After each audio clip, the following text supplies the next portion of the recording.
Bhadrachalam ITDA ప్రాంగణంలో అంతర్జాతీయ యోగా దినోత్సవాన్ని పురస్కరించుకొని ట్రైబల్ మ్యూజియంలో ఘనంగా యోగా కార్యక్రమం నిర్వహించారు. ఈ కార్యక్రమంలో ఐటీడీఏ ప్రాజెక్టు అధికారి బి రాహుల్, ఎమ్మెల్యే తెల్లం వెంకట్రావుతో కలిసి పాల్గొన్నారు.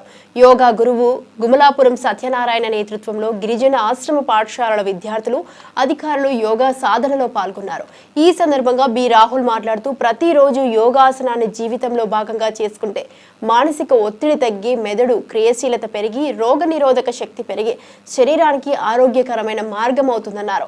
యోగా ద్వారా శ్వాసక్రియ మెరుగై శరీర రక్త ప్రసరణ చక్కగా జరిగే అవకాశం ఉందని చెప్పారు.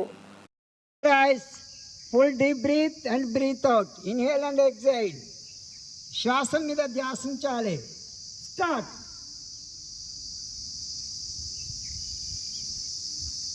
గాలి మంచిగా నిదానంగా లోపల పీల్చాలి. ఎక్కడి వరకు పోతుందో గ్రహించాలి. మళ్ళీ బయటకు వదిలేటప్పుడు కార్బన్ డైఆక్సైడ్ని వదిలేస్తుంటాం.